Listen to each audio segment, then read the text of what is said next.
첫째 시간 한 게 이제 이론부처 기초 수행 본문인데요. 사실 기초가 아니죠. 내 나름 이해한, 내가 수행을 통해서 나름의 이해했던 어떤 수행의 시작과 수행의, 이론부시자면 수행 끝, 통찰이 생기는 거니까 내가 이해한 수행의 시작과 수행의 끝에 대해서 다 한 시간 동안 쭉 다 이야기한 거예요. 사실은요. 이런 과정을 계략적으로 아무 느낌 없죠. 근데 아무 느낌 없는 이유는 뭐냐면요, 여러분 마음의 조건이 안 돼서 그래요. 내 말은 사실 항상 비슷한 말이에요. 수행에 대해서 이야기하는 사람이 무슨 특별한 말을 하겠어요. 교학을 갖고 이야기하는 사람은요, 맨날 주제가 바뀌어요. 바뀌면서 아주 다양한 말을 할 수 있어요. 근데 수행에 대해서 이야기하는 사람은요, 별로 바뀌어진 이야기를 할 게 없어요. 수행하는 게 단순하니까. 수행 방법이라는 게 단순하기 때문에 항상 같은 맥락의, 좀 내용이 바뀌더라도 항상 같은 맥락의 같은 주제를 향해서 이야기를 계속 하게 돼요.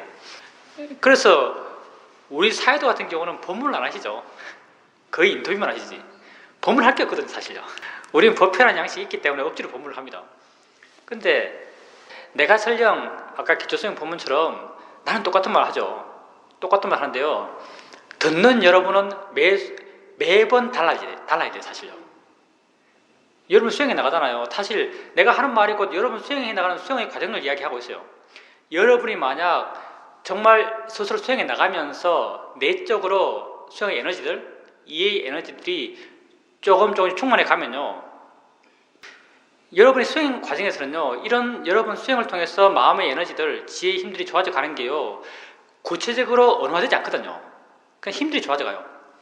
근데 이제 이렇게 법회에 와서 또는 책을 읽게 되면은 그게 언어로 이렇게 구체적으로 설명되어 있어요. 물론 이 언어적 표현하는 것이 언제나 한계가 있지만 언어적으로 구체적으로 표현되어 있어요. 내가 말로 이렇게 구체적으로 표현해요. 그러면 여러분에게 내재되어 있던 어떤 지혜적 잠재력, 수행을 통해서 개발했던 지혜적 잠재력이요, 그 내용을 만나서 표현하자면 개화해요. 느낌이 확 생겨나요. 신선함이 생겨나요. 이야기를 들으면서. 이런 신선함이 생겨나거든요. 이게 지혜가 확인되는 순간이에요. 이제 쇼민 기본수라고 어제 그 사장님이 드렸는데, 기본수가 많아요. 기본수라고 그 사장님이 드렸는데, 쇼민 센터에서 수행을 할 때 사람들이 그 책을 몇 번 읽는가, 특히 번뇌 같은 경우, 그 가장 입문서 비슷한 거죠. 번뇌라는 책을 쇼민 수행을 계속 한다면 사람들이 적어도 20분 이상 읽을걸요. 그 시험 보면 거의 대부분 100점 맞아요. 사실은 이론 가지고 사지선다 시험 치면요, 거의 대부분 100점 다 맞아요. 그럼 사람들이 왜 20번을 읽을까요? 예, 읽을 때마다 다르기 때문에요. 우리 수행이 지혜 명상이다라고 말하는데요, 지혜 명상이라는 걸 명확하게 보여주는 게 그 경우예요. 이게 기본적인 텍스트가 있는데요, 이 책을 처음 읽을 때 느낌, 다음 읽을 때 느낌, 또 다음 읽을 때 느낌이 항상 바뀌어요. 왜 바뀌겠어요? 책 내용이 바뀌어서 아니잖아요. 내 마음이 바뀌어서 그래요. 내 마음의 내적으로 지혜의 에너지들이 점점 충만해 가기 때문에, 내적으로 지혜가 점점 충만해져 가기 때문에요, 같은 내용을 보더라도 내 이해의 깊이에서 또 새로운 느낌을 가져요. 예를 들어서 대상일 뿐이야 라고 말했어요. 대상일 뿐이야. 내가 수행을 해나가면서 자니차 대상이라 하면서 대상을 점점 이해해 나가요. 이렇게 내 이해가 점점 깊어져 가는 과정에서 어느 날 책 읽고 있는데 책이 나와요. 대상일 뿐이야. 그럼요, 마음이 순간 확 밝아져요. 그게 어떤 의미인지 마음이 확 와닿아요. 내 마음의 지혜의 힘이 점점 좋아져 갔기 때문에요, 그런 내용을 만나서 내게 있던 지혜가 스스로 확인되는 거죠. 전 시간에 기초 수행 본문이라고 나름 수행의 시작과 수행의 마지막을 이렇게 쭉 이야기했는데, 여러분이 만약에 꾸준하게 수행해 나가면서 여러분 내적으로 그런 수행의 잠재력들, 지혜의 잠재력이 점점 커져갔다면요, 어떤 사람은 같은 우리가 기초수행 본문을 들으면서도요, 마음의 느낌은 계속적으로 달라져 갈 겁니다. 자기 마음의 어떤 밝음들, 어떤 신선함들, 이런 것들을 느껴갈 거예요.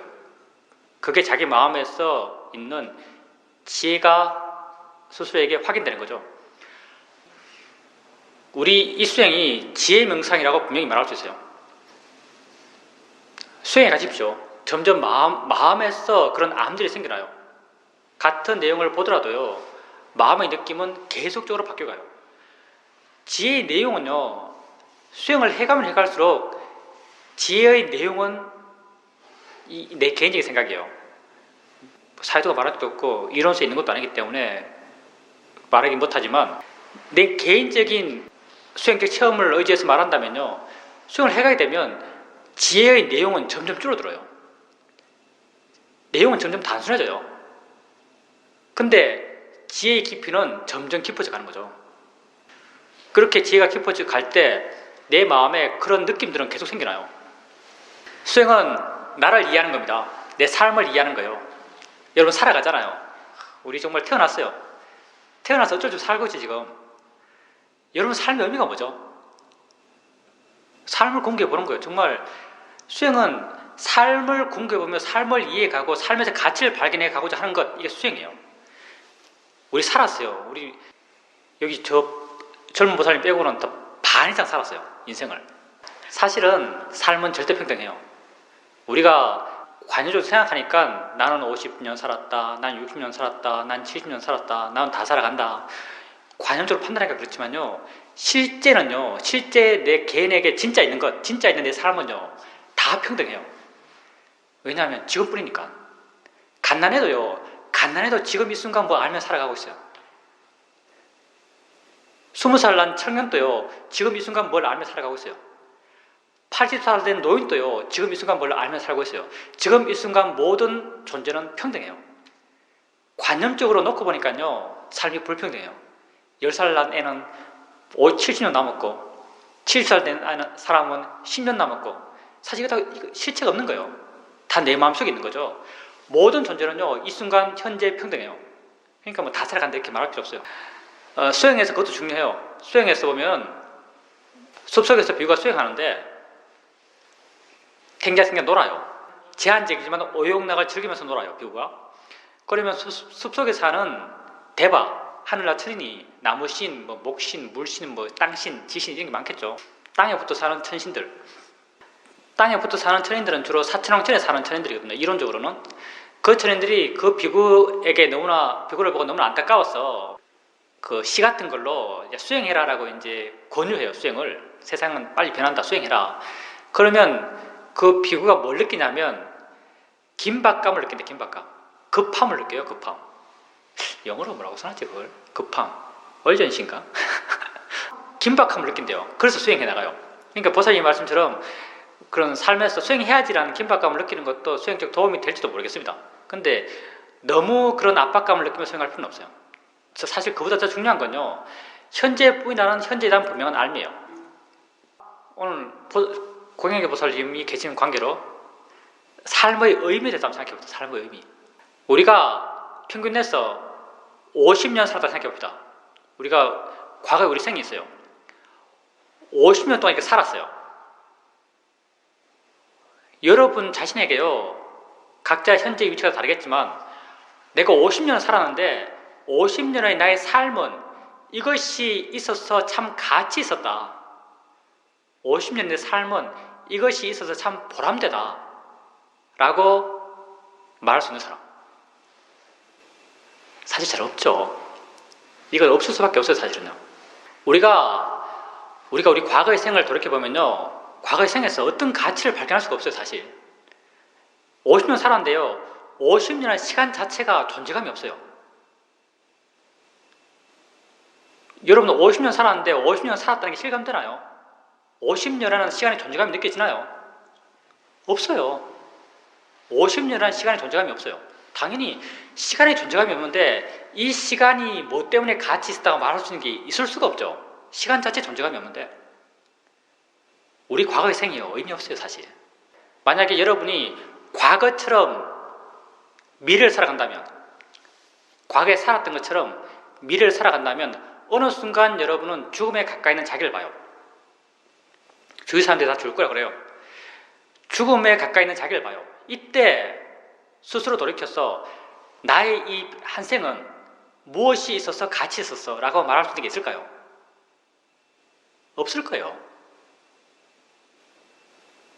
우리가 아주 관념적으로 생각해서요, 무슨 이순신 장군 죽을 때 의미를 느끼며 죽었을 거야. 나라 지켰으니까. 이건 교육용으로 있는 거죠. 뭐 세종대왕이 죽을 때 한글 창제해서 많은 사람에게 도움을 줬으니까 보람 느끼며 죽었을 거예요. 이건 순전히 우리 상상이죠, 사실은. 자기에 대한 통찰이 없는 사람, 진실한 자기에 대한 이해가 없는 사람, 죽을 때요, 가치 느끼며 죽을 수가 없어요. 왜 그럴까요? 이건희가 정말 가치 있게 죽을까요? 삼성 정말 대단하거든요. 세계 기업 순위 한 30위 되죠. 어마어마한 부자고요. 어마어마하게 대단한 걸 만들었고요. 이 밑에 일하는 사람이 수십만 명이고요. 수십만 명이 붙어가지고 수백만 명 먹고 살아요. 뭐 이건희 건 아니겠지만 어떤 측면에서 이건희가 수백만 명을 먹여 살린다라고 좀 과장해서 말할 수도 있어요. 얼마나 가치 있는 일을 하고 있어요. 그 사람이 죽을 때 가치 느끼면 죽을까요? 내 삶은 참 보람되었어. 이런 가치를 느끼면 죽을까요? 아닐 거예요. 나는 죽으려고 그러는데 옆에서 유산 삼하고 있고, 남과 죽으려고 그러는데 옆에서 손자들은 게임하고 있고. 이게 현실이 아니겠어요? 우리 삶의 가치가 어디 있을까요? 우리 왜 살까요? 정말 이렇게 여러분 태어나서 이 생을 사는데요, 이렇게 살아왔듯이 내가 의미를 느끼지 못하는 삶을 살아왔듯이 앞으로도 의미를 느낄 수 없는 삶을 살아갈 건가요? 정말 우리 삶이 가치 없나요? 무엇이 여러분 삶의 가치일까요? 여러분 삶의 가치는요, 우선 여러분이 이해될 게 뭐냐면, 여러분 삶의 가치는요, 시간의 경과 속에 있지 않아요. 50년의 삶의 가치가 있잖아요. 70년의 어떤 삶의 가치가 있잖아요. 삶의 가치는 어디 있을까요? 삶의 가치는요, 현재에 있어요. 현재. 삶의 가치는 오직 현재에 있어요. 우리 삶은 현재뿐이거든요. 현재 여러분에게 우리 마음이 있어요. 가치를 느끼는 마음이 있어요. 만족을 느끼는 마음이 있어요. 이걸 우리는 신심이라고 그래요. 현재 자기 삶의 보람을 느끼는 마음, 이걸 우리는 신심이라고 그래요. 모든 마음은 대상을 가져요. 이게요, 여러분 존재를 이해하는데 굉장히 중요한 포인트예요. 모든 마음은 대상을 가져요. 기쁜 마음이요, 만약 기쁜 마음이라면 기쁜 마음이 지 혼자서 불쑥 기쁘다라고 있다는 게 아니에요. 기쁜 마음은요, 기뻐할 뭐를 알면서 기쁜 마음이 생겨나요. 무엇을 원인으로 기쁜 마음이 생기는 거죠. 슬픈 마음도 마찬가지죠. 그냥 살아가다가 어느 순간 슬프다고 슬픈 마음이 생기는 게 아니에요. 슬퍼할 무엇을 알면서 그것을 원인으로 슬픈 마음이 생겨나요. 이처럼 내 삶에서 가치를 느끼는 마음, 보람을 느끼는 마음, 의의를 느끼는 마음도요, 무엇을 알면서 보람을 느끼고 무엇을 알면서 의의를 느껴요. 뭘 알면 정말 이생이라는 것은요, 70년이 아니고요, 이생이란 현재예요. 뭘 알면 현재의 내 삶의 보람을 느낄까요? 그게 지혜거든, 지혜. 여러분에게요, 현재 지혜가 있다고 알면 여러분 마음에는요, 보람을 느끼는 마음이 일어나요. 부처님 제자 가운데 호흡을 통해서 수행해서 아란된 제자들은요, 자신의 마지막 호흡이 언제 끝날지를 명확히 알아요. 또 큰 제자들은 대충 죽을 때를 알거든요. 그래서 죽기 전에 부처님께 와요. 부처님께 와서, 부처님, 저는 어느 날 어디에서 마지막 열반, 빠리 닛바나 그러죠. 쉽게 말하면 어느 날 어디에서 죽겠습니다라고 부다 보고를 해요. 죽음을 보고하죠. 사리불존자 같은 경우는 자기가 태어난 방에 가서 죽어요. 그러면 부처님이 죽음에 임박한 제자예요. 얼마 전에 곧 죽어요. 죽음에 임박한 제자가 자기를 찾아와서 죽겠습니다라고 말을 하는데, 부처님이 그 제자에게 어떤 말을 할까요? 무엇을 요구할까요? 경전에서 한결같이요, 그렇게 죽겠습니다라고 보고하러 온 제자에게 붙다가 뭐라고 말하냐면요, 비구여 나에게 법문을 해다오 라고 말해요. 죽음 직전에 제자에게 부처님이 법문을 청해요. 그럼 그 제자가 부처님에게 법문을 하죠. 그 법문 내용은 단순한 거예요. 우리가 다 아는 거. 뭐 오온의 일어남, 안입이 설신의의 일어남, 6가지 감각기관의 작용들, 연기, 이것이 있으면 저것이 있다는 그 연기적 이야기들, 이런 법문을요 붓다에게 해요. 붓다가 무슨 몰라요. 다 붓다 가르쳐 준 건데. 근데 그 사람이 아라한이 하는 본문, 이 본문이요, 붓다에게 들어서 자기가 사회적으로 이해한 이해의 내용일까요? 아니면은 자기가 수행하면서 자기 내적으로 깨달은 통찰의 지혜의 내용일까요? 예, 통찰의 지혜의 내용이에요. 붓다가 죽음에 임박한 제자에게 무엇을 한번 상기해 보라고 기회를 주는가? 자기가 이해한 통찰의 지혜를 한번 떠올려봐라. 비구는 붓다에게 본문을 하면서 자기가 이해한 통찰의 지혜를 스스로 한번 떠올려요. 왜냐하면 죽음에 임박해서 그에게 진정 가치 있는 것은 이것뿐이니까. 아까 우리 기초수행 고민할 때 오력 이야기했죠. 알아차림, 지혜, 신심, 노력. 알아차림, 지혜, 신심. 알아차림, 고요함, 지혜, 신심, 노력. 이 오력 이야기했어요. 오력은 다 연기적으로 엮여 있어요. 앞에 걸 원인으로 뒤에 게 일어나고, 뒤에 걸 원인으로 세 번째 게, 세 번째 걸 원인으로 네 번째 게 다 연기적으로 이렇게 묶여 있어요. 그래서 이 연기적으로 묶여 있기 때문에요, 그중 하나를 개발하면 다 개발돼요. 그중 하나 개발하는 게 우리가 알아차림 사띠거든요. 사띠만을 개발해 가기 때문에 우리 이 수행이 사띠빠사나 알아차림 명상이에요. 이렇게 묶여 있는 거죠. 오력이라는 것이. 사띠 힘이 좋아져가요. 그럼 고요함 힘이 좋아져가죠. 고요함 힘이 좋아지면 지혜 힘이 좋아져가요. 뭔가 이해가 생겨나요. 있는 걸 있는 그대로 보기 때문에. 어떤 이해가 생기는 이 이해, 지혜를 원인으로 생겨나는 마음이 뭐냐면 신심이에요. 신심이 뭐냐면요, 바로 보람을 느끼는 마음, 가치를 느끼는 마음, 의미를 느끼는 마음이에요. 여러분 수행에 나가면서 어떤 걸 봐요. 보면서 저건 보일 뿐이지, 오물이 되었던 꽃이 되었던 보일 뿐이라고 이해하고, 이런 이해가 자기에게 확인되면요, 그걸 보고 있는 게 곧 내 삶이에요. 그걸 보고 있고 그걸 이해하고 있는 자기 삶에 대해서 가치를 느껴요. 여러분 느낌 알면서 이건 느낌일 뿐이야. 이건 마음이 느끼는 거야. 내게 알아진 것일 뿐이야. 내가 좋아할 것도 싫어할 것도 아니야. 느낌으로부터 이렇게 물러나 있고 느낌으로부터 자유로운 자신을 발견할 때 여러분은 그 순간 뭐 보람있네 느끼는 게 아니고요, 보람있네라고 생각하는 게 아니고요, 현재가 가치 있는 게 사유가 아니에요. 그냥 보람의 마음이 일어나요. 보람을 느끼는 마음, 표현하자면 뿌듯함이랄까요? 보람을 느끼는 마음의 작용이 스스로 일어나요. 이 지혜를 알면서 보람을 느끼는 마음이 스스로 일어나요. 죽음 앞에서 여러분 죽어갈 거예요. 어느 순간 죽어갈 거예요. 예를 들어서 뭐 좀 안락사한테도 있으니까 내가 죽는 줄 안다고 해봅시다. 죽음 앞에서 여러분에게 어떤 게 가치 있을까요? 곧 죽는데. 우선 죽음이 여러분에게 있나요? 죽음은 여러분에게 없습니다. 왜 없죠? 불교적으로. 우리는 아주 엄밀하게 불교적 시각만 가지고 이야기해요. 불교적으로 왜 죽음이 없죠? 알아지지 않으니까. 죽음 알고 죽는 사람 있나요? 불교에서는요, 붓다는 알물 기준으로 세상을 봤고요, 알지 못하는 것은 없는 거예요. 죽음이 우리에게 알아지지 않으니까 죽음이 우리에게 없는 거죠. 우리에게는 생이 있을 뿐이에요. 죽어갈 때도 죽어가는 그 순간에 생이 있어요. 그러면 죽어가는 그 순간에 나의 생의 가치는 어디 있을까요?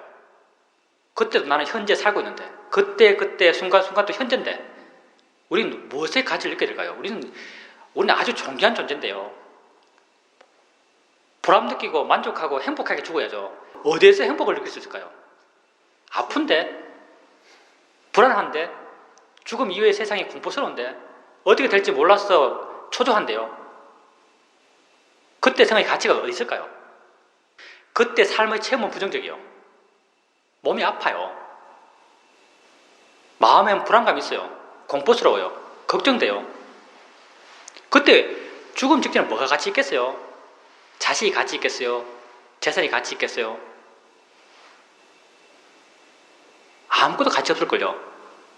가치 있는 건요, 붓다처럼요, 붓다가 제자에게 보여준 것처럼 지혜만의 가치 있어요. 사실은요. 지혜가 어떻게 가치 있는가? 그때도 지혜는 나의 마음을 보호하거든요. 그때도 지혜는 내 고통을 줄여요. 날 행복하게 만들어요. 어떻게 행복한가? 삶의 체험은 부정적이에요. 몸이 고통스러워요.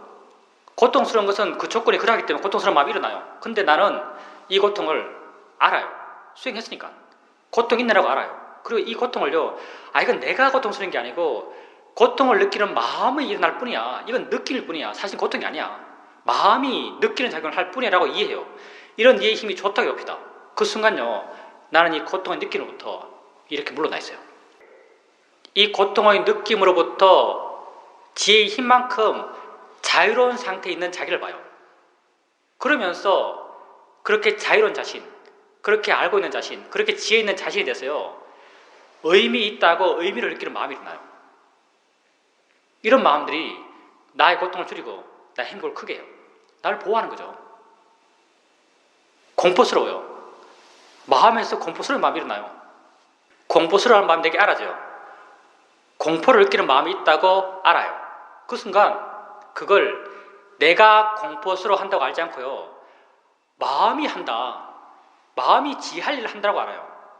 이렇게 할 때 그렇게 공포를 느끼는 마음으로부터 나는 물러나 있어요. 물러나 있는 자기를 봐요. 자유로움을 봐요. 그런 마음에서 그 순간의 가치를 느끼는 마음이 일어나요. 초조해요. 초조한 것도 마음이에요. 이 초조함을 단지 마음의 작용을 알아요. 마음은 그 초조함으로부터 물러나서 지혜의 힘만큼, 지혜의 힘이라는 전제가 있지만 지혜의 힘만큼 그 초조함으로부터 자유로워요. 자유로운 자신을 보면서요, 그 현재에 만족하는 마음이 생겨나요. 가치 느끼는 마음이 생겨나요. 우리가 어느 순간 어느 삶의 순간에 살더라도요, 우리에게 진실로 궁극적 가치가 있는 것은 지혜예요. 그래서 부탁께서 죽음에 임박한 제자에게 그 자신이 수행해 가면서 이해했던 지혜를 확인하라고, 제자여 나에게 법문을 해다오라고 제자에게 요구해요. 여러분 삶의 가치가 어디 있습니까? 한번 자신의 삶을 돌이켜봐야 돼요. 지금까지 수행 이전에 여러분 삶의 가치는요, 항상 외적인 것이었어요. 그 외적인 것은 우리가 왜 이렇게 외적인 것을 추구하게 됐을까요? 그렇게 배웠으니까. 사실은 교육이라는 게 정말 잘못됐거든요. 어떤 면에서는 교육이라는 게 모르겠어요. 우리를 과연 행복하게 할 것인가, 우리를 불행하게 할 것인가. 계속 어떤 외적인 추구를 하게 우리를 세뇌시켰어요. 더 큰 걸 갖고 싶어 하고, 더 아름다운 걸 추구하게 하고, 더 위대한 자신을 만들어가고자 하고, 이걸 성취라 그러고, 이걸 성공이라 그러고, 이렇게 외적 추구만을 계속해 나갔어요. 외적 추구들, 외적 확대들, 나의 확대들, 이런 것들이 정말 우리 삶에 가치 있을까요? 정말 가치 있으면요, 죽음 앞에서도 이게 가치 있어야죠. 내게 알아지지 않는 것은요, 가치 없어요. 그게 정말 내 삶의 진실한 순간, 삶의 가장 순수하고 진실한 순간은요, 죽기 전 같아요. 다 놓고 있잖아요. 다 놓고 자기를 가장 객관적으로 봐요.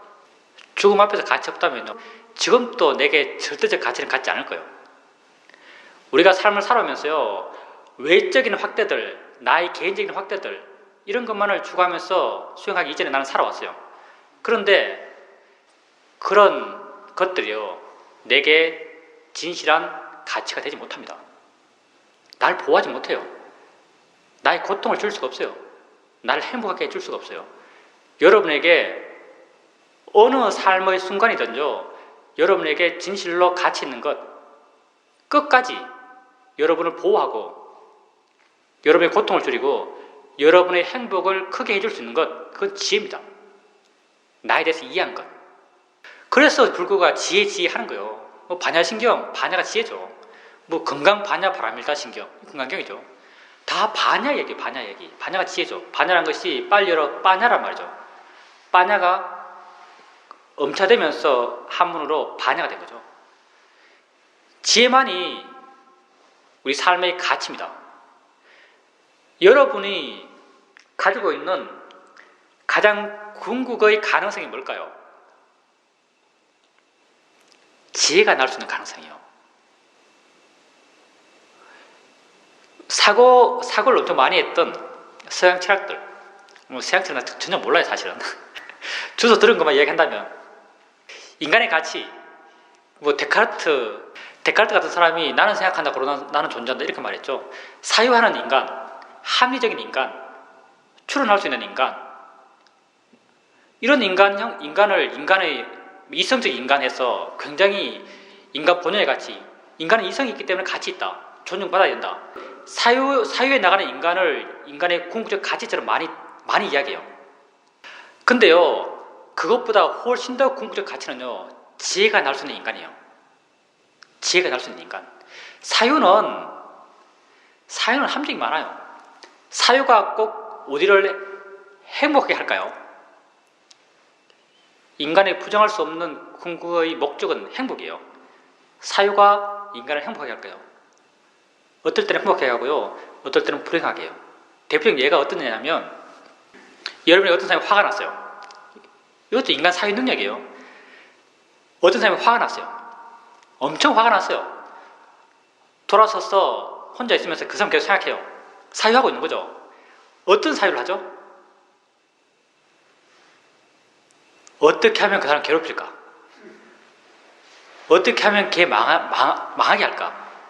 어떤 상황이 전개되면 걔 쫄딱 망할까? 인간의 사유 능력이에요. 이런 사유를 해나가요. 이런 사유의 결과가 뭐죠? 더 큰 화죠. 이런 사유 왜 할까요? 화의 마음이요, 자기가 더 커지려고, 화가 더 커질 수 있는 생각들을 계속 사유해 나가요. 인간 사유란 게요, 결코 인간을 반드시 행복하게 한다고 볼 수 없어요. 불행하게 하기도 해요. 불행하기 위한 사유도 하거든요. 번뇌는 언제나 우리를 더 불행해지게 하는 방향으로 사유해요. 사유가 우리의 부정할 수 없는 궁극의 목적, 행복을 가져오지 못합니다. 어떤 마음은 행복을 가져오지만 어떤 마음은 우리를 더 불행하게 해요. 근데 이게 생기면 인간은 행복해질 수밖에 없다는 게 있어요. 이게 생기면요, 이거는 인간을 행복하게 할 수밖에 없다는 게 있어요. 이게 뭐죠? 통찰제요. 통찰제는요, 생겨나면 인간을 행복하게 할 수밖에 없어요. 그 기능밖에 없어요. 우리가 지금 이 수행을 통해서 하고자 하는 거죠. 통찰의 지혜가 날 수 있는 가능성이 우리 모두 갖고 있어요. 이건요, 여러분의 지식 정도 필요 없고요, 여러분의 사고력 필요 없어요. 여러분이 사회에서 익혔던 기술, 지식, 경험 아무 필요 없어요. 여러분이 태어나면서 갖고 있는 가능성이에요. 여러분이 태어나면서 이미 인간으로서 기본적으로 갖고 있는 능력이 있어요. 엉덩이 느낌이 있으면요, 엉덩이 느낌 알 수 있어요. 소리 있으면 소리 알 수 있어요. 보면 보이는 거 알 수 있어요. 이런 걸 알 수 있는 걸 알아가는 거예요. 이런 인간의 행복을 가져올 수밖에 없는 통찰의 지혜가 일어날 수 있는 조건을 만들어가는 건 단순해요. 일어나는 걸 알아가요. 이게 알아차림이죠. 알아가고 그러면 알아가는 마음이 점점 변해가요. 이 마음의 조건이 점점 변해가는 거죠. 이 마음에서 작용하는 게 바로 알아차림, 고요함, 지혜, 신심, 노력이라는 오력의 마음이죠. 알아차림 점점 처음에는 나의 노력을 알아차림 해나가고 좀 더 능숙해지면 수동적으로, 마음이 스스로 아는 것을 수동적으로 알아차림해 나가고, 더 능숙해지면 알려고 하지 않는데도 알아차림이 저절로 되어 나가요. 이런 알아차림의 방식이 변해가는 것은요, 수행하는 마음이 점점 변해갔기 때문에. 좀 더 기술적으로 말하면 이 수행하는 마음에 작용하고 있는 오력, 알아차림, 고요함, 지혜, 신심, 노력의 마음의 힘들이 점점 좋아져 가서 점점 균형을 이루어가기 때문에 이렇게 알아차림하는 방식이 변해가요. 그리고 이 마음의 조건이 정말 좋아졌을 때 여러분은 어떤 보는 것을 알아차림하면서 봄이 뭐구나라는 지혜가 확 일어나요. 알미 확 일어나요. 이게 봄이 뭐지? 이걸 알아야 되겠는데 이런 개인적인 노력들, 개인적인 사유의 방향성이 전혀 필요 없어요. 그냥 나는 단순히 내가 하는지도 모르고 있기 해왔으니까 보면서 보는 줄 알아요. 그 순간 봄이구나, 봄이 뭐구나 라는 이해가 확 일어나요. 이런 이해가 일어나면서요, 내 마음을 그것으로부터 확 물러나게 만들어요. 그리고 순간 내 마음이 확 변해요. 내 마음의 수준이요, 여기 있다가 순간 확 올라가요. 지혜가 생겨나면서 내 마음이 확 변해가요. 아주 좋은 마음의 상태로 내 마음이 변해가요. 이 통찰의 지혜의 마음이 내 마음을 이렇게 변화시켜 나가요. 이렇게 수행해 나가면서 여러분이 하는 줄 모르고 소리가 있을 때 소리 있다고 알아차림해요. 여러분이 하는 것이 아니고 그냥 마음이 수행해 온 그 추진력으로 마음 스스로가 알아차림해 나가요. 마음 스스로가 해나가는 이때 오력의 균형이 맞아요. 내가 없을 때 오력은 맞아요. 이때 들음이 뭐다라는 것을 마음이 확 이해해요. 그리고 이 마음은 들려지는 것으로부터 나를 완전히 자유롭게 만들어요. 어떨 때는 생각을 알아차려요. 생각이 있다고 알아요. 그 순간 생각이 뭐구나. 내가 생각으로부터 자극받을 필요가 없다는 알미 순간 확 일어나요. 그리고 그 순간 생각으로부터 내 마음은 적어도 그 지혜가 있는 순간 내 마음은 완전히 자유로워요. 그리고 이런 통찰의 지혜는요, 다음에 생각을 볼 때, 다음에 소리를 알아차림할 때, 다음에 보이는 것을 알아차림할 때 여러분이 노력하지 않더라도 저절로 스스로 작용하기 시작해요. 그걸 바라보는 바른 결의가 되어 나가는 거죠. 이런 가능성이 우리에게 있어요. 이게 진정 우리의 인간이 갖고 있는 최후의 가능성일 거예요. 통찰의 지혜가 나올 수 있다는 거예요. 통찰의 지혜가 나의 의도, 나의 노력과 무관하게 어느 순간 갑자기 생겨나요. 그렇기 때문에 중국 선사들이 이런 통찰의 지혜가 생겨나는 것을 묘사해서 도노라는 말을 쓰는 거죠. 도노가 뭘로 깨닫는단 말이에요. 이게 무슨 말이냐면 사전 준비 없이 깨닫는 거예요. 진짜 지혜는요, 사전 준비 없이 깨달아요. 내가 없는데 무슨 준비하겠어요? 내가 없을 때, 나의 노력, 나의 개입이 전혀 없을 때 진정한 통찰 지혜가 일어나요. 물론 부연 설명해야겠습니다. 이렇게 말하면 통찰의 지혜를 너무 거대하게 보기 때문에 여러분이 통찰의 지혜가 일어나는 어떤 케이스가 두 가지 케이스로 이야기할 수 있어요. 하나는 지금 내가 이야기한 것, 여러분에게 뭔가 대단한 것이 있습니다라고 말하기 위해서 말했던 케이스. 지혜가 아주 강하게 일어난 경우, 지혜가 아주 강하게 일어난 경우요, 마음에서 뭔가 확 알아져요. 내 의도와 무관하게. 그리고 이 확 알아짐을 통해서 마음이 순간 완전히 바뀌고 그 이해로 마음이 완전히 충만하고 이렇게 통찰의 지혜가 나기도 해요. 또 하나의 경우는 어떠냐면요, 지혜는 여러분이 모르게 일어나요. 작은 지혜가 계속 일어날 때가 있어요. 여러분에게 일어나는 것을 자연이치와 대상이라는 바른 결을 익혀가면서 지속적으로 알아차림 해나가요. 지속적으로 알아차림 해나가면요, 여러분이 모르더라도요, 그런 일어남에 대한 이해들이 마음에 조금씩 생겨나가요. 약간씩 이해가 생겨나요. 왜 이해가 생기는가? 우리 마음의 구조가요, 이해가 생길도록 만들어져 있으니까. 누가 만든 건 아니지만 그렇게 생겨나 있어요. 내가 알아차림 하면요, 알아차림 하는 순간 그 뒤에 파장이 쭉 밀려가요. 알아차림 있으면은 고요한 마음이 생겨나고, 고요한 힘이 좋아지고, 고요한 힘이 좋아지면 지혜가 생겨나요. 이 일어난 지혜를 설령 여러분이 모르더라도요, 여러분 마음의 조건이 그러하기 때문에 여러분의 일어나는 것을 알아가면요, 알아차림, 고요함, 지혜, 이런 마음의 인과는 여러분의 의지와 무관하게 스스로 흘러가요. 그래서 여러분이 자신에게 일어나는 걸 알아차림 해나가게 되면요, 여러분이 모르더라도 통찰의 지혜는 여러분 마음에 자연스럽게 일어납니다. 불교는요, 이게 우리 삶의 진정한 가치다라고 말해요.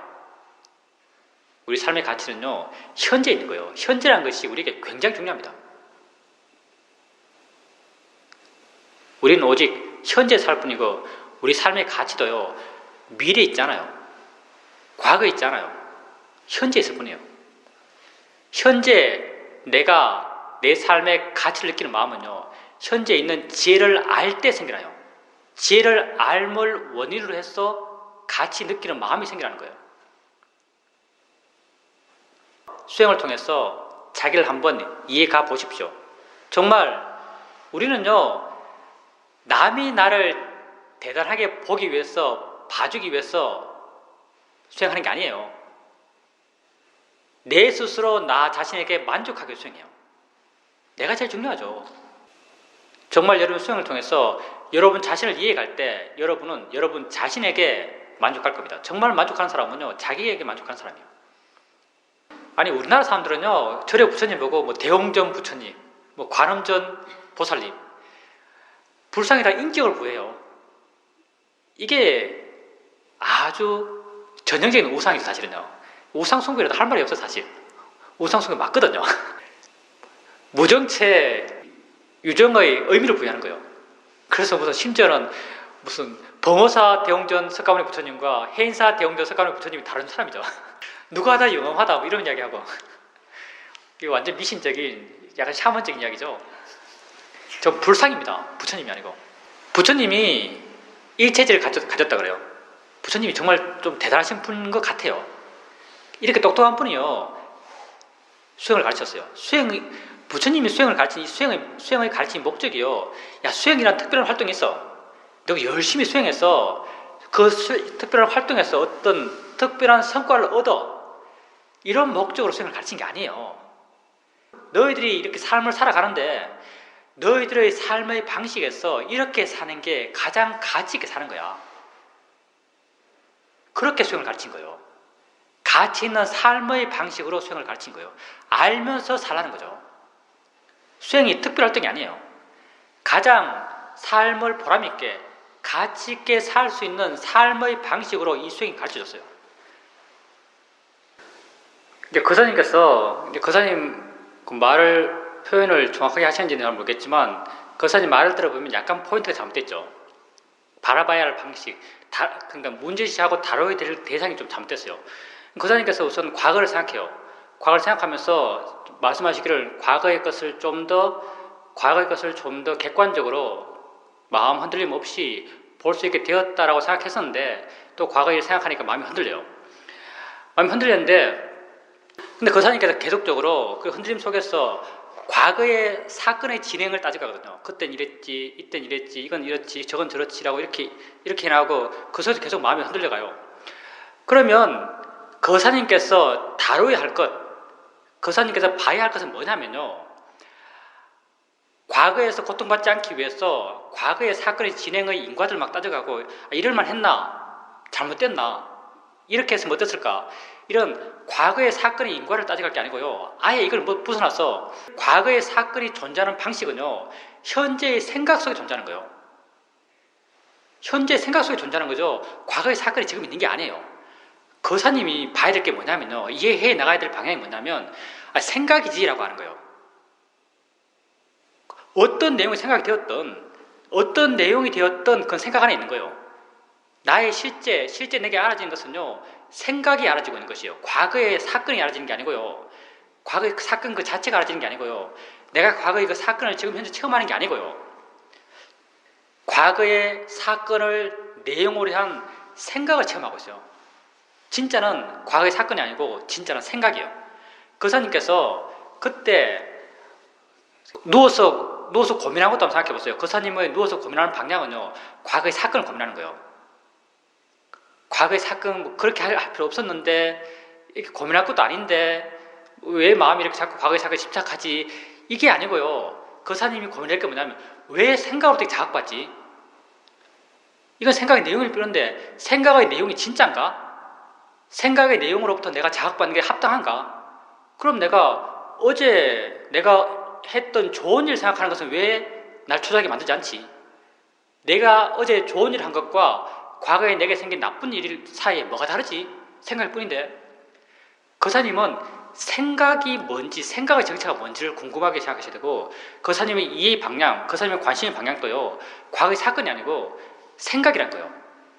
생각을 궁금해 나가셔야 돼요. 그리고 생각을 이해하려고 해 나가셔야 되고 이제 거사님께서도 수행을 오래 하셨고요. 일어난 법의 이치에 대해서 나름 거사님 나름의 이해를 계속 해 나오고 계세요. 생각도 그 가운데 하나고 생각도 거사님께서 생각이 어떤 것에 대한 이해가 마음에 있어요. 생각의 내용으로부터 자극받을 필요가 없다는 이해도 마음에 있어요. 근데 이런 이해가 왜 그때 작용하지 않는가? 왜 생각의 내용으로부터 그렇게 휘둘리는가? 그건요. 생각의 내용이 있잖아요. 생각의 내용에 대해서 거사님이 전제를 하고 있는 어떤 믿음이 있어요. 분명히 있을 거예요. 생각의 내용을 객관적으로 안 봐요. 생각의 내용에 대해서 이렇게 되어야 해라는 어떤 전제를 갖고 있어요. 이 전제가 안 바뀌어요. 이런 전제가 분명히 있었을 거고요. 생각의 내용의 진행이요. 이 전제를 벗어나서 다른 길로 향했을 거예요. 사건의 진행이. 이렇게 되어야 한다는 전제가 있는 이상요. 전제가 있는 이상 내 마음은 생각의 내용으로부터 자유로울 수가 없어요. 이 전제를 만약 버릴 수 있다면, 그냥 과거의 사건만 있다면, 사건의 인과를 따져가지고 인과가 그렇게 이어졌으니까 그런 사건이 진행되었지라고 과거에 내 전제 없이 과거의 사건만 있다면은 생각을 볼 수 있을 거예요. 생각으로 이해할 수 있을 거예요. 근데 그 생각의 내용에 대해서 과거의 사건은 이렇게 전개되어야 했었어라는 전제를 깔고 있으면요, 이 전제 자체가 집착이고요, 집착 자체가 자유롭지 못한 거고요, 자유롭지 못한 마음은 수행하지 못하는 마음이에요. 이렇게 마음이 이 전제를 갖고 얽혀있기 때문에요, 생각을 수행의 대상으로 보기 힘들어요. 봐도 마음의 흔들림은 멈추지가 않아요. 예, 그럼 어쩔 수 없어요. 그럼 고통스러운 마음을 봐야죠. 근데 그 고통이 사라지지가 않아요. 가장 고통의 원인이 되는 가장 핵심적인 걸 여전히 찾고 있거든요, 마음이요. 이렇게 되어야 했었어라는 걸 찾고 있는 거예요. 그러면 그 이후에 계속 일어나는 마음의 고통은 내가 피할 수가 없어요. 그럼 계속 고통받을 수밖에 없어요, 사실은요. 다른 방법이 없어요. 할 수 있는 만큼 하는 거죠. 느낌이라고 이해하시고, 마음이라고 이해하시고. 어찌되었든 그렇게 밤을 새우시면서 보려는 노력을 계속 하셨죠. 그럼 아주 좋습니다. 그럼 아주 훌륭하신 거예요. 우리가 아까 지혜 얘기했는데요, 수행의 가치는요, 결과적으로는 지혜를 이야기했어요. 지혜가 중요하다, 지혜가 삶의 목적이다, 이렇게 말했는데, 근데 여러분이 지혜를 목적시하면서 수행하면요, 수행 잘못해요. 결과를 염두에 두면서 수행하면요, 수행의 길이 어긋나버려요. 왜냐하면 지금 내게 없는 거죠. 지금 내게 없는 걸 바라는 마음은 필연적으로 욕심이에요. 수행하는 마음이 욕심에 조금씩 오염돼 가면서 수행의 방향이 점점 어긋나기 시작해요. 욕심 갖고 수행하면요, 수행의 결과가 바를 수가 없어요. 그래서 수행하는 과정에 있는 여러분이 수행의 목적을 어디에 둬야 하는가 하면요, 수행하는 그 자체예요. 여러분 지금 수행하고 있어요. 무슨 말인가? 여러분은 지금 이 순간 스스로 바르려고 해요. 스스로 참된 삶을 살고자 해요. 스스로 자기를 바르게 이해하려고 해요. 바르게 이해하려는 의도를 계속 일으켜요. 이 자체가 가치 있는 거예요. 바른 결과는요, 이런 과정을 거쳐서 자연스럽게 오는 결과예요. 이런 결과를 바라고 수행하면요, 수행은 점점 이상해지고요, 나중에는 심지어는요, 수행 안 한 게 수행한 것보다 차라리 더 낫겠다, 이런 말도 심지어 해요. 욕심 가지고 수행하면요, 수행 1년 할 거예요. 만약 여러분이 수행을 꾸준히 해요. 1년 하고 2년 하고 3년 하고 10년 해보십시오. 만약에 10년 동안 수행했는데 그 수행했던 마음의 에너지가 욕심이었어요. 욕심은 계속 우리를 부정적으로 영향줘요. 계속 마음을 부정적으로 만들어요. 10년 동안 수행했어요. 10년 동안 욕심의 마음이 계속 내게 스트레스를 줬어요. 마음이 어떻게 될까요? 마음의 균형을 완전히 잃어버려요, 이 사람들. 수행은 결과를 바라면서 수행하지 않습니다. 물론 우리가 크게 결과가 이게 있다고는 알아야겠지만 결과를 위해서 수행하지 않아요. 수행은 수행하는 그 자체를 위해서 수행해요. 우리는 과정이 좋아서 하는 거예요. 수행하는 그 자체가 행복해서 하는 거예요. 여러분이 수행에 나가면서 수행한다는 의미가 어떤지를 알아간다는 것의 의미가 어떤지를 조금씩 이해갈 겁니다. 그러면요, 알아가는 자신을 보면서 가치를 느끼는 마음이 일어나요. 참 바르다란 자기 확인이 돼요. 그러면서 수행하는 그 자체를 알면서 행복할 수 있어요. 행복한 마음이 생겨나요. 수행을 결과를 바라면서 수행하지 마십시오. 과정에 충실하면서 수행하세요. 우리는 결과를 원하는 사람이 아니에요.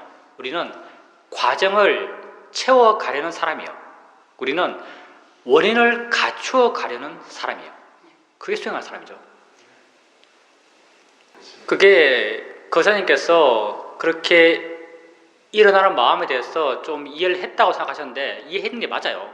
이해한 게 맞는데, 우리가 적과 싸울 때 내가 운동을 많이 해서 힘이 좋아졌어요. 힘이 좋아졌지만 적도 상대적이에요. 적도 약한 적이 있고, 적이 약할 때는요, 내 힘셈이 쉽게 드러나요. 아, 정말 힘 세졌구나라고 알아요. 근데 적도 강한 적이 있어요. 적이 강하면은 나의 힘셈은 드러나잖아요. 내가 길렀던 힘은 드러나지 않는 거죠. 그 사람 같은 경우, 두 번째 케이스 같은 경우는 그 적이 너무 강한 거죠. 아마 그게 그 사람의 사회적 평판이나 사회적 인정이나 뭐 생활이나 이런 것과 밀착되어 있는 거죠. 그렇게 되면 이 적이 아주 강력한 거예요. 내 십자가 정도가 굉장히 강하기 때문에 적이 강력해요. 이런 것과 관련돼서 어떤 일을 해야 돼요. 그리고 이 해야 되는 결과도 그 사람에게 아주 중요한 거예요. 그때 마음이 이 일을 생각하고 이 일로부터 자유롭기는 굉장히 힘들어요. 어떻게 할까는 사실은 방법은 이미 그 사람이 하고 있는 거예요. 그 사람이 지금 자유롭지 못하지만 지금 하고 있는 걸 해나가셔야 됩니다. 그 사람이 실제로 이 수행을 하면서요, 의도가 많이 줄었어요. 이 수행을 바르게 하면요, 의도가 줄지 않을 수가 없어요. 잘하려고 그러고, 결과를 내려고 그러고, 꼭 이런 결과가 와야 되고, 이런 삶의 내용에서의 의도들은요, 계속 줄어요. 나도 사회에 있을 때는 굉장히 생각 많이 하는 사람이었어요. 어떤 일을 하면은 그 일을 진행해 나갈 때 생기는 모든 경우들이 다 따져가고, 그 경우의 수 하나하나에 대해서 대처 방법을 다 고려해 나가서 일을 했어요. 내게 더 자극된 일이 있으면은 정말 그걸로 생각하면서 밤을 새워요. 각가지 사건의 진행을 다 생각하면서. 근데 이 수행을 하면서, 이 수행을 거의 오래 했죠. 2008년도부터 했으니까. 와, 거의 10년까지 됩니다. 이 수행을 하면서 내 마음이 정말 많이 변했어요. 의도가 정말 많이 줄었어요. 정말 요즘은 내일 걱정 안 해요. 앞으로 할 것이 있더라도 그 어떻게 하지라고 하는 것 때문에 고민할 게 별로 없어요. 물론 나의 신부적 특성이 좀 있어요. 스님이라고 하는 출가자라고 하는 신부적 특성이 있어서 세상에서 일이 그렇게 되게 중요성이 많이 떨어진 것도 없지 않죠. 근데 어찌되었든 내가 세상에서 삶을 살아가는 방향에 있어서 꼭 어떻게 되어야 해, 이 일을 꼭 이렇게 만들 거야 라는 그런 의도들, 그런 마음의 힘은요, 정말 많이 줄었어요. 그게 곧 현재 있는 거죠. 물론 거사님이 만난 적과 내가 출가져서 만난 적의 무게가 달라요. 난 가족도 없고요, 직장도 없고요, 지위도 없고요, 인정받을 것도 없어요, 의무도 없어요. 거사님 적이 다른 거예요. 근데 거사님께서 지금까지 수행에 오셨고 수행을 통해서 자기를 많이 이해했어요. 거사님이 알게 모르게 의도의 마음들은 많이 줄어들었어요. 그리고 심지어는요, 거사님이 지금 괴롭게 생각하는 괴롭게 생각하는 그 일을 하고자 하는 의도, 그것도 거사님에게 그 줄어듦이 알아지지는 않겠지만요, 줄어들었어요. 옛날엔 더 괴로웠어요. 그게 살아가는 지혜가 더 있는 이유가요, 거사님 마음이 옛날보다 더 평온해졌기 때문에요. 평온하지 않는 마음은 어떤 강렬한 방향성을 갖고 있는 마음이에요. 평온한 마음은 물론 다 보거든요. 물러나 있으니까 다 보여요. 여러 가지 가능성도 보이고. 근데 평온하지 않는 마음은 강렬한 방향성을 갖고 있는 마음이에요. 이 방향성을 갖고 있는 마음은요, 자기의 방향 앞밖에 못 봐요. 시야가 좁기 때문에. 그럼 꼭 이렇게 돼야 되는 거예요. 이렇게 돼야 된다고 생각하기 때문에 이렇게 쫓기게 되고 힘들게 되고 억지로 하려고 그러고 이렇게 하는 거죠. 근데 거사님이 물러나 있고 마음의 평온의 마음, 우백가의 마음의 힘이 점점 좋아져 가기 때문에 여러 가능성을 알고 여러 가능성에서 좀 더 효율적으로 할 수 있는, 좀 더 좋은 결과를 갈 수 있는, 좋은 결과를 가져올 수 있는 것을 선택해서 해나갈 수 있는 거죠. 이게 세간적 지혜이긴 하지만요, 그 바탕에는 수행적 지혜가 있기 때문에요. 여유로운 마음의 힘, 우백가의 마음의 힘이 점점 좋아져 갔기 때문에 그래요. 세상에서 우리가 완전히 자유롭게 정말 힘들어요. 거사님께서 정말 거기서 완전한 자유로움을 추구한다면요, 그 전제가 가져야 될 게 뭐냐면, 일이 완전히 망해도 상관없어, 이런 마음이 돼야 돼요. 사실은 이런 마음이 되지 않는 이상 고통을 피할 수가 없어요. 근데 우리가 세상에서 이런 마음이 될 수가 없죠. 우리가 제한적으로 우리가 할 수 있는 만큼 해나가는 거예요. 이런 업을 닦아가고, 정말 내 바람이 성숙하고 내 마음의 힘이 좋아지면요, 하는 건 똑같거든요. 아란또 일 시키면 그런 일을 할 거예요. 근데 어떻게 돼야 돼, 꼭 해야 돼, 이런 마음 없어요.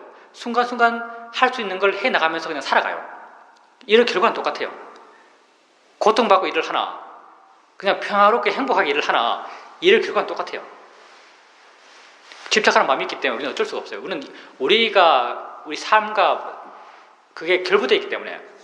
이렇게 되어야 한다는 전제를 버릴 수가 없기 때문에 우리는 그것으로 고통받을 수밖에 없어요. 근데 고통받지 않을 수 있는 마음의 힘을 점점 키워가는 거예요. 그 가운데 하나가 평온의 마음입니다.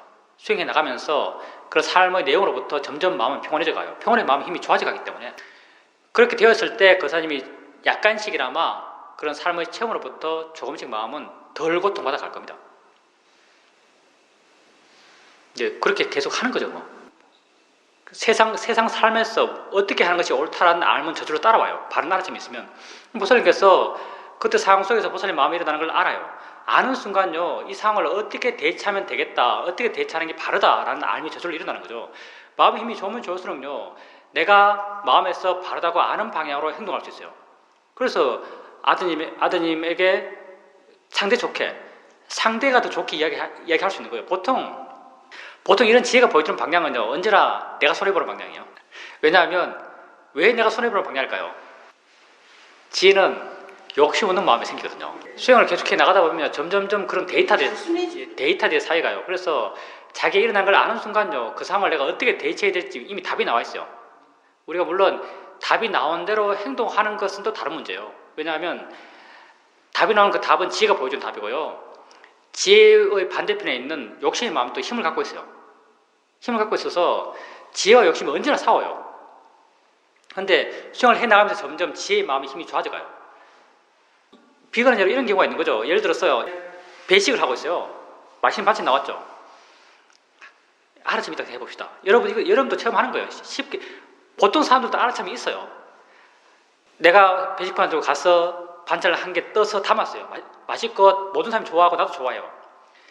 한번 뜨고 담고 다음에 또 뜰려는 마음이 일어나요. 좋아하니까. 또 뜰려는 마음이 일어난 걸 알아요. 알면요. 여러분 부지불식간에요. 어떤 마음이 일어나는가? 떠도 될까 안 될까? 판단하는 마음이 일어나요. 분명히. 뜨는 것이 옳은가 그런가? 적당하지 않은 걸 판단하는 마음이 일어나요. 이게 지혜예요. 이 지혜의 마음은요. 명확히 내게 보여줘요. 안 뜨는 게 옳다. 왜? 뒤에 사람 많으니까. 안 뜨는 게 옳다는 걸 명확하게 보여줘요. 이게 적당한 나이 먹을 이야기라고 명확히 보여줘요. 근데 우리 이렇게 못하죠. 더 떠요. 왜냐하면 이 반대편에 욕심도 있거든요. 욕심은 더 뜨라고 막 부추기고 있어요. 욕심을 시킨다 또 떴어요. 떠서 가져와요. 떠서 가져오면 마음이 어떤지 아세요? 마음의 느낌이 아주 꿀꿀해요. 이게 악업의 결과를 바로 받는 것이거든요. 나쁜 마음을 쓰면요, 그 결과가 언제나 안 좋아요. 내가 나쁜 짓 하면요, 그 나쁜 짓의 결과는요, 내가 받아요. 고통으로. 앉아있으면 계속 마음이 안 좋아요. 그리고 가끔은요, 자책감 때문에 뒤에 줄 서 있는 사람을 봐요. 특히 마지막 사람 저 반찬 뜨는가? 남아서 뜨고 있나라고 봐요. 왜냐하면 자책감이 있거든요. 괴로움이 있거든요. 사람의 한 단면인데요. 여기서 만약 계속적인 알아참이 있었어요. 그러면 내가 번뇌로서 했고, 번뇌의 결과 내 마음이 안 좋았고, 안 좋은 마음이 계속적으로 스스로 자책하고, 뒤에 사람들 계속 미안해하고, 이런 과정을 계속 알아요. 정보들이 쌓여가요. 그리고 이런 경험을 계속 해 나가다 보면 어느 순간 이렇게 돼요. 어느 순간 한번 떴고 또 뜨려는 마음이 일어나요. 순간 옳은가 그런가, 적당한가 적당하지 않은가를 아는 마음이 일어나죠. 뜨지 않는 것이 옳아라고 내게 가르쳐줘요. 지혜가. 그때요, 지혜가 가르쳐주는 대로 안 떠요. 그리고 내가 뜬 것에 만족하면서 갖고 와요. 갖고 올 때부터 여러분들 마음을 자세히 보면 알 수 있는데요, 마음이 좀 뿌듯해요. 지혜를 따라서 하면요, 지혜가 옳다고 가르쳐주는 방향으로 하면요, 마음이 뿌듯해요. 이게 행복이죠. 앉아서 그냥 밥 먹어요. 뒤에 서 있는 사람을 신경 쓸 필요가 없어요. 난 내 할 걸 했으니까. 기분 좋게 먹을 수 있어요. 이것도 정보예요. 이런 정보가 쌓여요. 또 다음 상황에 어떤 상황이 벌어지냐, 다음에 또 갔어요. 한숨을 떴어요. 또 뜰려 마음이 일어날 수 있겠죠. 욕심의 마음이 또 있으니까. 근데 이 힘이 현재 약해져 있어요. 마음이 아주 명확하게 뜨지 않는 것이 옳다라는 답을 아주 명확하게 내게 보여줘요. 그래서 난 고민할 것도 없이 안 떠요. 그냥 가요. 삶에서 점점 마음이 보여주는 옳다는 방향으로 좀 더 자연스럽게, 좀 더 그게 내 삶의 본질이 되나가요. 마음이 옳다는 방향으로 살아가는 게 내 삶의 본질이 돼 나가는 거죠. 보살님 같은 경우도 그때 마음이 일어나는 것, 상대가 반응하는 것 봐가면서 이렇게 하는 게 옳구나라고 마음이 알아요. 그리고 옳은 방향으로 해요. 그냥 상대 이익되게 해주는 거예요. 아들도 사실 상대죠. 상대 이익되게 해주는 거예요. 그리고 상대는 화났지만요, 보살님은 또 화난 상대에게 또 어떻게 해야 될지 아는 거죠. 뭐 문자로 보내가지고 네 원하는 대로 해라라고 결론 난 것처럼 상대가 마음 놓을 수 있도록 그렇게 상대를 위하는 마음으로 그렇게 해주는 거죠. 그렇게 해줄 수 있는 마음의 여유가요, 다 지혜 때문에 있는 거죠. 그런 삶에서 그런 이해가 있기 때문에 그렇게 명확하게 옳다라고 아는 방향으로 행동할 수 있고 상대를 위하는 방향으로 말과 행동을 할 수 있습니다. 우리가 수행자가 근데 괴각이란 말 쓰죠. 자기 많은 사람, 자기 멋대로 뭘 해나가는 괴각들. 수행을 바르게 하면요, 이렇게 될 수가 없어요. 정말 수행을 바르게 하면요, 세상에 대해서 관심이 없기 때문에 더 세상을 위해요. 이게 아이러니하지만 상대에 대해서 관심이 없기 때문에 더 상대를 위해요. 무슨 말이냐면은 애가 시험 쳐 왔어요. 엄마한테 시험지를 들고 왔죠. 시험이 50점이요. 엄마가 애한테 관심이 엄청 많죠. 엄청 야단치죠. 이 50점 맞아서 네 인생 어떻게 살래? 그렇게 하면 인생 못 산다. 인간답게 살기 위해서는 적어도 90점 맞아야 된다. 대학 뭐 갈래? 어디 대학 갈래? 근데 대학도 없다. 막 말해요. 엄마가 애한테 관심이 엄청 많아서 애를 위한다고 막 이런 말을 퍼붓고 있어요. 이게 애를 위하는 걸까요? 애를 위해서일까요? 냉정하게 우리 삶에서 이런 체 많이 해요. 애를 위해서일까요? 아니면 자기의 내적 욕구, 내적 바람을 표출하는 걸까요? 나의 내적 에너지를 표출하고 있는 것이요. 그럼 이 엄마는요, 애를 위하는 엄마일까요? 아니면 자기를 위하는 엄마일까요? 예, 자기를 위한 엄마요. 번뇌로 사는 사람은요, 다 자기를 위해요. 상대에 대해서 가치 두고 있는 사람은요, 상대에 대해서 가치를 두면 둘수록요, 인간은 더 자기를 위해요. 그리고 상대를 위하는 사람이 아니고요, 더 자기를 위하는 사람이에요. 상대에 도움되는 사람이 아니고요, 상대를 망치는 사람이에요, 사실은요. 진짜 남을 위하는 사람은 뭔가? 수행을 해요. 수행을 통해서 개발하는 기본적인 마음은 우백가의 마음이에요. 우백가의 마음은요, 대상을 좋아해도 싫어하지도 관심도 없어요. 그냥 대상이에요. 이런 사람이 있어요. 이런 수행자, 이런 마음 힘 좋은 엄마가 있어요. 애가 시험 쳐왔어요. 50점이에요. 50점 별것 아니에요. 마음이 반응 안 해요. 애가 잘 되고 못 되고 별 관심이 없어요. 근데 내 마음이 평온한 상태에서 그 애의 상황을 객관적으로 보죠. 객관적으로 그 애가 50점 받으면 안 돼요. 왜냐하면 삶에서 인생에서 기본적인 자격을 갖춰야 되니까. 그래서 객관적인 그 애의 상황 속에서 그에게 말을 해줘요. 나 삶은 이렇게 살아가야 되고 네가 삶을 살아가기 위해서는 이런 조건들이 필요해. 이런 조건을 갖추기 위해서 공부를 어느 정도까지 해야 돼라고 말을 해요. 그러면서 애한테 이렇게 하라고 말을 해줘요. 이 에너지는요, 나의 에너지가 아니에요. 이 에너지는요, 그 애를 위한 에너지예요. 아주 순수하게 그 애를 위하는 에너지예요. 왜? 이런 이야기도 그 애에게 관심이 없으니까. 이게 불교의 자비예요. 그 애한테 관심이 없으니까 그 애가 잘 되든 못 되든 난 별 상관이 없어요. 잘 되든 못 되든 별 상관이 없는 마음에서요, 정말 100% 그를 위한 마음이 일어나요. 내가 이렇게 말해줘서 그 애가 이 말 듣고 잘 되든 그 애가 이 말 안 따라서 잘 되지 않든 별 관심이 없어요. 나는 이 순간 이게 나의 최선이기 때문에 그걸 해요. 이게 100% 상대를 위하는 마음이거든요. 나에 대한 집착도 없고 상대에 대한 집착도 없을 때 나는 정말 상대를 위할 수가 있어요. 이게 붓다의 자비죠. 수행 통해서 개발해 나오지 않은 자비고요. 아라한의 자비예요. 아라한의 자비는요, 사실 무자비예요. 우리가 자비를 위하면 상대를 위해야지, 상대가 잘 돼야지, 애달바하고 위하려 그러고 이런 자비만 자비로 알죠. 사실 이런 자비는요, 불교 자비가 아니에요. 기독교의 사랑이라고 할 수 있을 거예요. 근데 불교의 자비는 아니에요. 불교의 자비는요, 먼저 내가 행복하고, 그리고 이 나의 행복에서 우러나오는 상대를 위함이에요. 보살님께서 그렇게 자기를 이해하고 내 안으로 평온하기 때문에, 우백가하기 때문에요, 계속 자기가 양보해도요, 우리는 계속 양보하면 세상의 사람들은 상대가 나를 무시하지 않을까, 뭐 내가 너무 없어 보이지 않을까, 이런 생각도 하는데요, 이런 생각 관심 없어요. 그냥 내 마음속으로 내 스스로 내 안으로 행복하기 때문에요, 그냥 무조건적으로 상대를 위하는 마음이 생겨나요. 그렇게 아마 문자 보내는 마음은 그런 종류의 마음이 아니었을 거라고 생각해요. 수행해 나가는 사람은요, 자기를 알아가는 사람이에요. 자기의 장점도 장점을 알고요, 자기의 약점도 약점을 알아요. 내가 내 수준이 50이라고 딱 알아요. 난 아니까. 근데 어떤 사람이 와서 와, 너 수준이 90이야, 너 정말 대단한 사람이야, 막 이야기를 하고 있어요. 내 마음이 들뜰까요? 안 들떠요. 난 내가 50인 줄 아는데요. 그럼 어떤 사람이 와서 야, 너 10이야, 너도 인간이야, 너 그렇게 살래? 라고 어떤 사람이 말해요. 내 마음이 다운될까요? 다운 안 돼요. 나는 내가 50이라는 걸 명확히 알기 때문에. 정말 자기를 아는 사람은요, 자기를 칭찬해도 들뜨지 않고요, 자기를 무시해도 자괴감이 생기지 않아요. 내가 나를 알기 때문에. 그렇게 계속 수행하십시오. 예, 그렇게 계속 알아가면서 점점 더 평온해져 가십시오.